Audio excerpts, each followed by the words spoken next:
Hey everybody, welcome to topic 7 of Unit 2. Talking today about jerseys and national crests and how those might play into the concepts we've been discussing so far.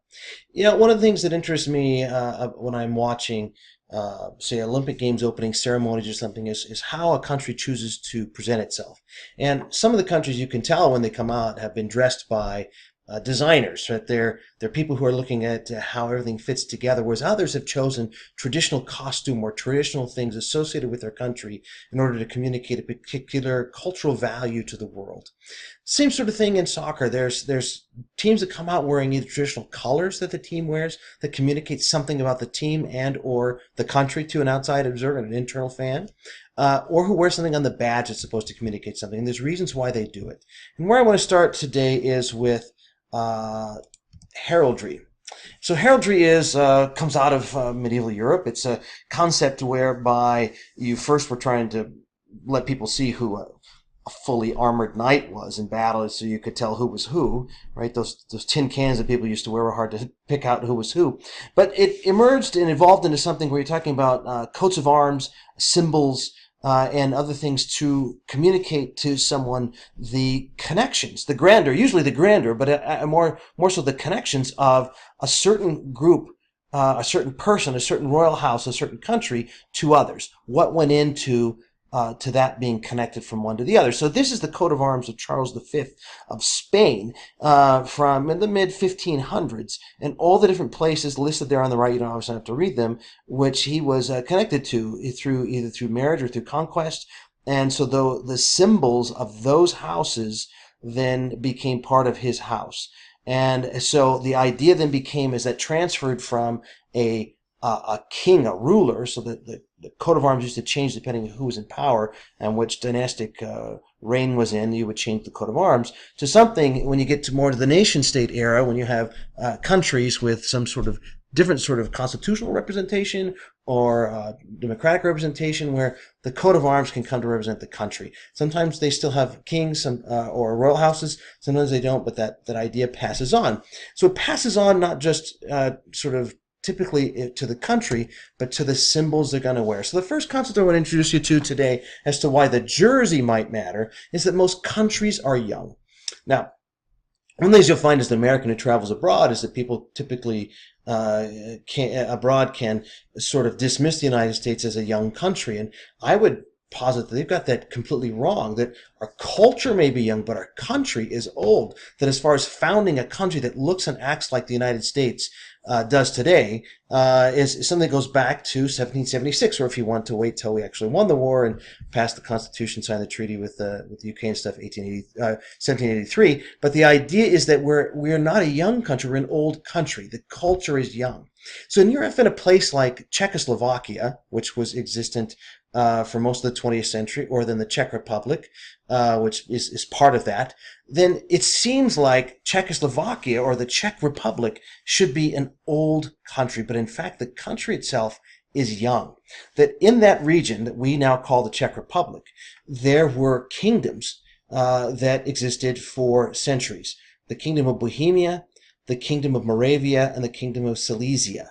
And these are the badges of their royal houses. That then came to be the badges that symbolized those countries. And if you really get into heraldry, you can tell what the different lions are doing, if they're rampant, if they're resplendent, if they're doing different things. But Bohemia had a symbol, Moravia had a symbol, and Silesia had a symbol. And in the 1990s, when the Czechoslovakia split into the Czech Republic and Slovakia, the new Czech Republic really then came to occupy and be a country that had never before existed. Have there been Czech peoples? Yes. Have there been Bohemians, Moravians, Silesians? Yes, absolutely, for centuries. But as far as the Czech Republic goes, it's about 20 years old, even today. So when they want to go out with their sporting symbols to say this is who we are, try and paint an inclusive country narrative, they're going to go out with these symbols because there was no common. They have a flag, right? They put a flag on the uniform. The flag is red, white, and blue. But that was a new flag, and it wasn't something that people were terribly passionate about yet. And so this is a hockey jersey. This is the badge they wear on the hockey jersey for the 1990s and most of the 2000s. Now, in the last few years, they're switching away from this symbol and going with more of the flag colors, a traditional sort of crest. Because there were Bohemians, Moravians, Silesians in Czech Republic, they wanted there to be Czechs in the Czech Republic, and they wanted to identify collectively. So because the country was young, they're sort of usurping and utilizing those old symbols to create a new unity. The unity then comes through the jersey, the soccer jersey, the hockey jersey, etc. Because those are the places where you most commonly went out collectively as a Czech Republic. And because those sports are in the sports space, then it created that narrative that the country is together. There's lots of other young countries. There's only a handful of old countries. And if you went through the list of how long the modern countries have really actually been there, you'd be surprised, particularly going through Europe, where they have the most common theme of us being a young country. There's a lot of very young countries there as well. Old cultures, young countries. Asia's got some very old countries in addition to having some very old cultures. Okay, second concept as to why this might matter is most countries are both multi-ethnic and multinational. So we'll use Ghana as this example. So this is Kwame Nkrumah here on the cover of Time magazine. He led the independence movement that was a fairly peaceful one with the British, and they became independent in 1957. The first country to come out of this colonized era, and they sort of inaugurate a whole flurry of countries that become independent in the 1950s, 60s, and 70s, and even into the 80s.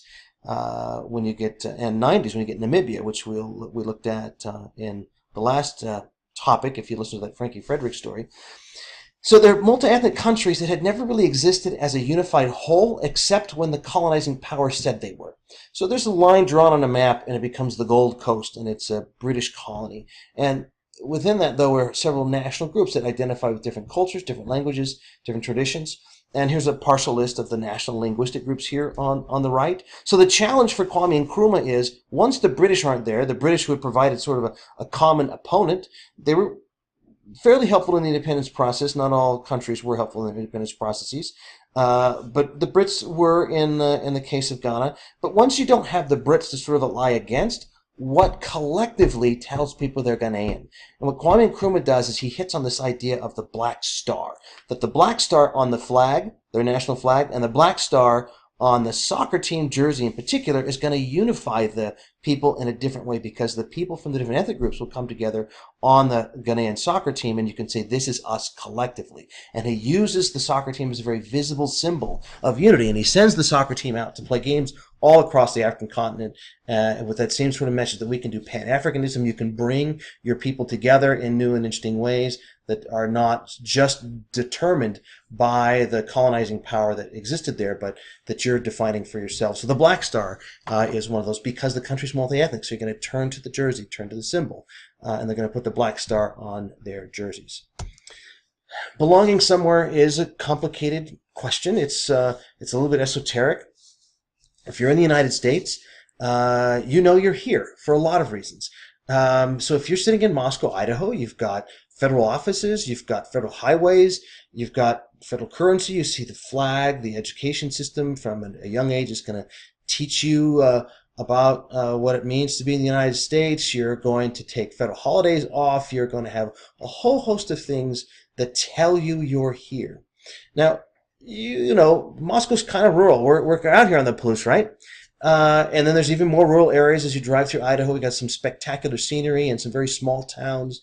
But even if you go to those very small places, you can get a sense that you're in the United States because you're connected in a lot of ways. But this third concept I want to introduce you to as to why jerseys might matter, this common symbol might matter, is that many countries are isolated and they lack the things that are listed on that previous slide. So if you don't have a road system, your flags aren't flying, you don't have cash currency, you don't have a national media network, you don't have a functioning education system the way ours works.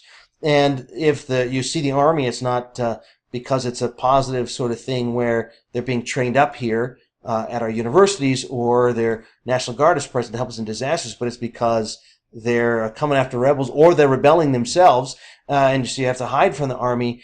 Man, there's a lot of ways in which those countries lack the ability to create a common narrative. So if you can glom onto something that is common across the sort of range of cultural interests, then you have an ability to create a common narrative even amongst isolated areas. So one of my favorite foreign language films is about It's called Golpe del Estadio.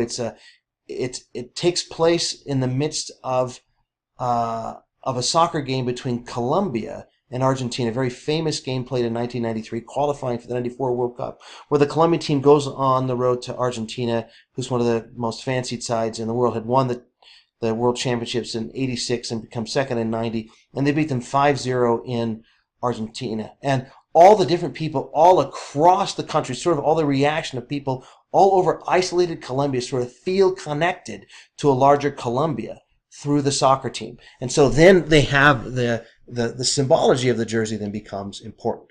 Okay, so you've got young countries, you've got isolated countries, you've got multi-ethnic or multinational countries. And so you also have countries then who are trying to send message about their territory. Right? What is their territory? What's up with them? And you may recognize this one symbol here on the right. It's the one that I'm wearing here today on my Ivory Coast jersey. It's one of my favorite examples. So there are several states that actually are putting their physical geography onto their badges. That they're either for an internal message to the people that this is our country, or to external people to say, hey, this is who we are. Like Bosnia and Herzegovina, during the breakup of Yugoslavia, as the various constituent parts break up, some still want to claim parts of others. And Bosnia is one of those where the Serbs could sort of say, you know, we should maybe have part of your country. And so that when they go out as a national team, they go out with the physical representation of their country on their badge. Trinidad and Tobago, trying to give the idea that both parts, the small island of Tobago, the big island of Trinidad, are both important. Or this one from the Ivory Coast, where they had a different shaped badge, but they were in the midst of a civil war where one part wanted to break away from the other, and they actually happened to qualify in 2005 for the World Cup for the first time, because both factions want to be in the World Cup, and because the sports minister and the foreign minister say, if we don't come to a peace agreement, we're going to skip the World Cup, we're going to pull out. And they get people to the negotiating table in a very interesting way. Then the symbol, the badge, they reshape to be in the shape of the country, one unified country. They need to send that territorial message. So you've got young countries, multi-ethnic countries, isolated countries, and countries that are either darn sure of their territory or worried about their territory splitting apart. Then you have those different messages coming across on the jerseys and badges. Spain today. So we started with that Spain over there. The Spanish team wears the national crest on their jersey. And here's the different pieces they're listed there on the right for you. Obviously, there's no test to figure out what those all mean. You might be interested in the supporting the shield things, the two things on the side, the Pillars of Hercules. It's an ancient name for the Straits of Gibraltar that are sort of guarding the entrance to the Mediterranean.